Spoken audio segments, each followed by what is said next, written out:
नमस्कार, आदाब, सत श्री अकाल। जय हिंद दोस्तों, नालंदा के इस प्लेटफ़ॉर्म पर आपका फिर से एक बार अभिनंदन। आज हम बात करेंगे राजस्थान पीवाईक्यू 2000 जो 23 के क्वेश्चन हैं कुछ, उसके बारे में चर्चा करेंगे और वो स्ट्रैटेजी जानेंगे किस प्रकार के क्वेश्चन हमारे बीएसटीसी के पेपर में आते हैं। तो बात ये है कि दोस्तों जो ये राजस्थान जीके के क्वेश्चन है उसको अपन मान लेते हैं 100%। उसमें से जो 90% क्वेश्चन ऐसे होते हैं जो रिपीटेड होते हैं, उसी एरिया के इर्द गिर्द घूमते रहते हैं। और जो 10% होते हैं वो बाई चांस, बहुत रेयर चांस होता है कि वो अलग दिशा से पूछे। यदि हम चले जाए इस 10% की ओर से, तो ये 10% कवर करने के चक्कर में हमारा सिलेबस हो जाएगा वो बहुत ही लार्ज हो जाएगा। इतना लार्ज हो जाएगा कि अपन इसको कभी कवर ही नहीं कर पाएंगे। क्या नहीं कर पाएंगे? कवर। तो अपने को 10% के पीछे नहीं दौड़ना, अपने को दौड़ना ये 90% की दौड़, 90% के दौड़ में। तो 90% कौन सा है? 90% अपना वो है जो रिपीटेड क्वेश्चन है, उसी के इर्द गिर्द अपने घूमेंगे। तो बिना अपना वक्त जाया कि चलिए अपन देखते हैं वे कौन कौन से क्वेश्चन है जो कि काफी रिपीटेड है और इसी से ही प्रश्न पूछे जाएंगे। सबसे पहला प्रश्न है, राजस्थान में मातृ रक्षा देवी किसे कहा गया है? मातृ रक्षा जो बच्चों की संरक्षिका है, मातृ रक्षा है, चेचक देवी है, वो किसको कहा जाता है दोस्तों? तो वो कहा जाता है अपना शीतला माता। इनका जो मंदिर है वो मंदिर है अपना जयपुर में। कहां पर है दोस्तों? जयपुर में। वही बात करें अपन जीण माता की, तो जीण माता का मंदिर आता है रेवासा सीकर। रेवासा सीकर में आता है। इसको मधुमक्खी की देवी, मधुमक्खियों की देवी कहा जाता है। कौन सी देवी कहा जाता है दोस्तों? मधुमक्खी की, मधुमक्खी देवी के नाम से जाना जाता है। वही सबसे राजस्थान में जो लंबी फड़ है, वो लंबी फड़ जीण माता की है। देवताओं की बात करें देव नारायण जी की, और देवियों की बात करें तो जीण माता की। वही बात करें केला देवी, तो केला देवी का मंदिर अपना आता है काली सिर नदी के किनारे। काली सिर नदी के किनारे त्रिकुट पहाड़ पर। कौन से पहाड़ पर दोस्तों? त्रिकुट पहाड़ पर काली सिंध नदी के किनारे किसका मंदिर आता है? केला देवी। त्रिकुट पहाड़, पहाड़ कहां पर है दोस्तों? करौली पे। कहां पर है? यहाँ पर लखी मेला लगता है। कौन सा मेला लगता है दोस्तों? लखी मेला लगता है। लखी मेला। और यहाँ का जो प्रसिद्ध नृत्य है वो लांगुरिया नृत्य है। कौन सा नृत्य है दोस्तों? लांगुरिया नृत्य है। लकी मेला लगता है कहां पर?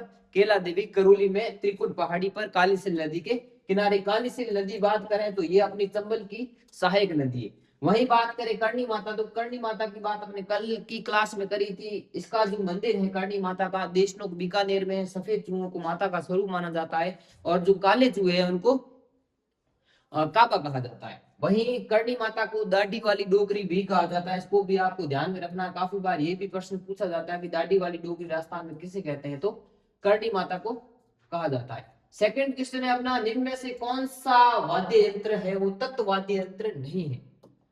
बात करें दोस्तों अलगुजा की, तो अलगुजा एक तत्व वाद्य यंत्र नहीं है। ये कौन सा वाद्य यंत्र है दोस्तों? सुशिर वाद्य यंत्र है। कौन सा वाद्य यंत्र है?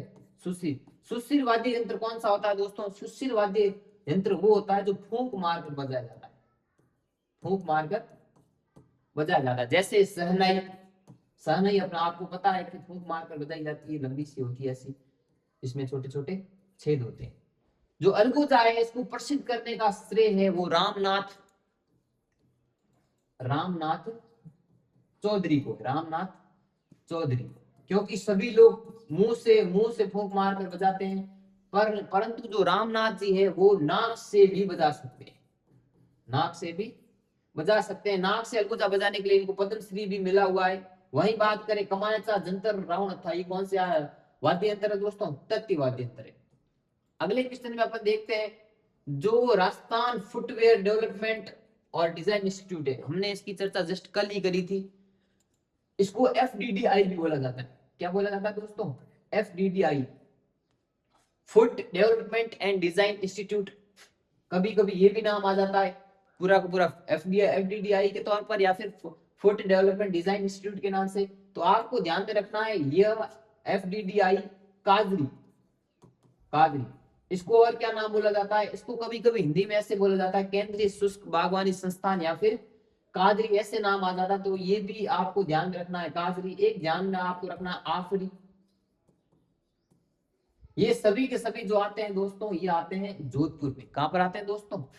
जोधपुर में। वही बात करें जयपुर की, तो कल हमने चर्चा की थी कि जो ब्रज साहित्य अकादमी है, ब्रज अकादमी है, और संस्कृत अकादमी है, राजस्थान संगीत अकादमी है, ये कहाँ पर आती है? जयपुर में।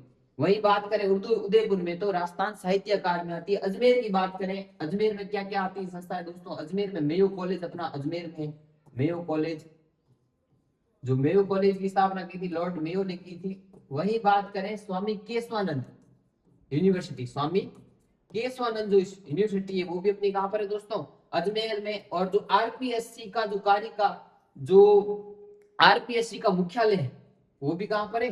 अजमेर। अगले क्वेश्चन में अपन देखते हैं दोस्तों कि जहूर खां मेवाती, वेरी वेरी इंपॉर्टेंट, काफी बार पूछा जाने वाला रिपीटेड क्वेश्चन है। जहूर खां मेवाती का संबंध है भपंग से। किससे दोस्तों? भपंग से। जो जहूर खां मेवाती है और जो गफरुद्दीन मेवाती है, इनका संबंध अलवर इलाके से आता है। और यह जो भपंग है वो बजाने में माहिर है। अलवर भरतपुर में इनका उत्सव भी मनाया जाता है। 2009 में इनका निधन हो गया अपना जहूर खां मेवाती का, परंतु इन्होंने जो भपंग है उसको काफी ऊंचाइयों तक लेके गए हैं।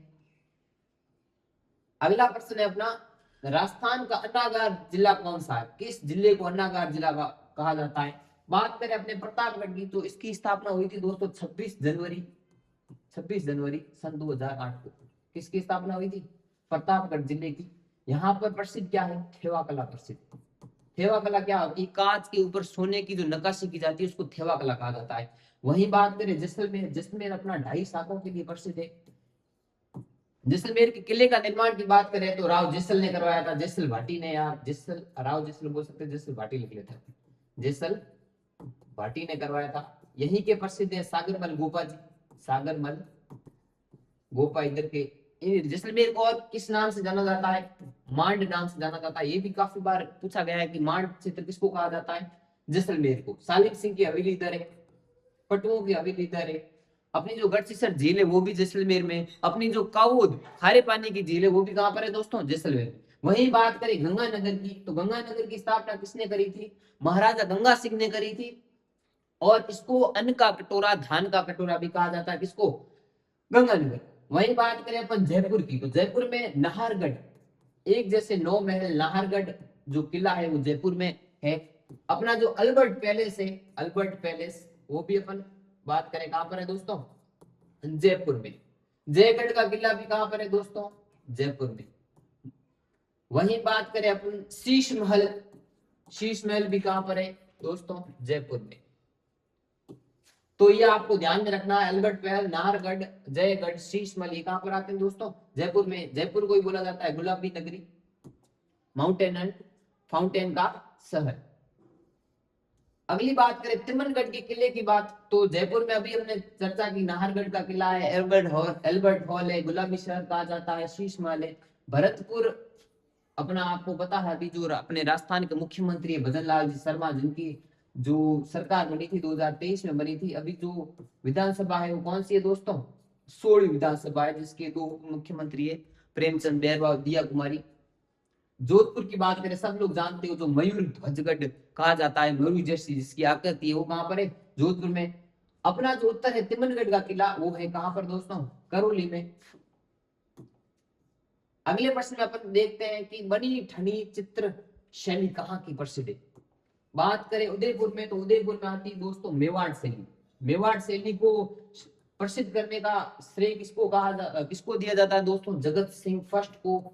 जगत सिंह फर्स्ट को जो मेवाड़ शैली है उसको प्रसिद्ध करने का श्रेय दिया जाता है। इसका सबसे जो पुराना, राजस्थान का सबसे जो पुराना चित्रित ग्रंथ है वो अपना है श्रावण प्रतिक्रमण सूत्र चूर्णी। श्रावण प्रतिक्रमण सूत्र चूर्णी, ये राजस्थान का सबसे प्राचीन जो चित्रित ग्रंथ है वो कौन सा है? श्रावण प्रतिक्रमण सूत्र चूर्णी। वही बात करें जयपुर की तो जयपुर में कौन कौन सी चीजें फेमस है? जयपुर की जो शैली है उसको फेमस करने का श्रेय दिया जाता है अपना मुख्यतः प्रताप सिंह को। किसको दिया जाता है दोस्तों? प्रताप सिंह के समय ही अपनी जो एल्बर्ट हॉल है उसका निर्माण किया गया था। वही बात करें इसके और शासक मान सिंह भी, इन्होंने भी महत्वपूर्ण भूमिका निभाई थी जयपुर शैली को बढ़ाने के लिए, जिसको ढूंढाड़ शैली भी कहा जाता है। जय सिंह ने भी काफी मदद करी थी। इनके साथ साथ जो ईश्वरी सिंह है, इन्होंने भी काफी मदद करी थी, किसके लिए, अपनी जो ढूंढाड़ शैली है उसको प्रसिद्ध करने के लिए। वही बात करें किशनगढ़ शैली, वेरी वेरी इंपॉर्टेंट, इससे काफी बार क्वेश्चन आता है, इसी का संबंध है अपना बड़ी ठंडी चित्र शैली से। बड़ी ठंडी चित्र शैली, इसको राजस्थान की जो मोनालिसा है, मोनालिसा आप नहीं जानते होंगे, मोनालिसा किसके द्वारा बनाई गई थी, इसकी कीमत क्या है, लगभग आज के समय में मोनालिसा को 3-4 बार झुला दिया गया है, और इसकी कीमत की बात करें तो 3 से 5 हजार करोड़ इसकी कीमत है, बड़ी जो मोनालिसा है। तो राजस्थान की मोनालिसा किसको कहा जाता है, बड़ी ठंडी जो चित्र शैली उसको। इसके जो प्रसिद्ध व्यक्तित्व है वो है सावंत सिंह और निहाल चंद। निहाल चंद है वो तो है अपने चित्रकार, और जो सावंत सिंह है ये अपने राजा हुए थे जिन्होंने बड़ी ठंडी चित्र शैली को या किशनगढ़ चित्र शैली को आगे बढ़ाने का श्रेय दिया जाता है। जिसको कोटा शैली की बात करें तो कोटा के अपने मेवाड़ शैली में आता है, यहाँ पर हड़ा शासक हुए, हड़ा शासकों की छतरियां है वो कोटा में बनी हुई है। अगला प्रश्न है अपना जैसलमेर के किले का निर्माण, सबसे पहला आता है अपना कुंभा, राणा कुंभा, जिन्होंने सबसे ज्यादा किले किसने बनाए, महाराणा कुंभा ने बनाए। लगभग राजस्थान के 84 किलों में से 32 किले, कितने, 32 किले अकेले महाराणा कुंभा जी ने बनाए। इनको अभिनव भट्टाचार्य कहा जाता है, सैनिकों का भग्नावेश कहा जाता है, अभिनव भट्टाचार्य सैनिकों का भग्नावेश किसी को कहा जाता है, महाराणा कुंभा को। वही बात करें जैसल भाटी, तो जैसल भाटी ने क्या किया था, जैसलमेर किले का निर्माण कराया था। जैसलमेर किले जो 2.5 शाखों के लिए प्रसिद्ध है, हुआ यूं था कि जो तीसरा शाखा था वो पूरा नहीं हो पाया, अपने केसरिया तो हो गया था पर जोहर नहीं हो पाया। वही बात करें बीकानेर, राव बीका ने क्या कहा था, बीकानेर किले का निर्माण कराया था, बीकानेर शहर की स्थापना करी थी, और जोधा ने जोधपुर शहर बसाया था, और मेहरानगढ़ किले की स्थापना करी थी किसने, राव जोधा ने। अगला प्रश्न अपन देखते हैं, राजस्थान का जो राज्य खेल है, लास्ट और अंतिम क्वेश्चन, वो है अपना राज्य खेल बास्केटबॉल। इसको राज्य खेल कब बनाया गया, सन 1948 में बनाया गया। बात करें अपन नेशनल खेल की, तो हालांकि नेशनल अपन आरटीआई की बात करें तो आरटीआई के अनुसार, राइट टू इंफॉर्मेशन के अनुसार, राष्ट्रीय खेल कोई है ही नहीं, पर अपन मानते हैं कि जो हॉकी है वो राष्ट्रीय खेल है। क्यों मानते हैं, क्योंकि एक समय था जब मेजर ध्यानचंद, जिसको हॉकी का जादूगर कहते हैं, उन्होंने हॉकी को इस कदर पहुंचा दिया था कि लोग मानने लगे कि अपना राष्ट्रीय खेल क्या है, हॉकी। इसी के साथ अपने 10 क्वेश्चन समाप्त हुए। अगली जो स्लाइड है, अपना जो वीडियो है, उसके अंदर अपन फिर ऐसे ही PYQ लाएंगे। इसी के साथ हम क्लास को विराम देते हैं। धन्यवाद।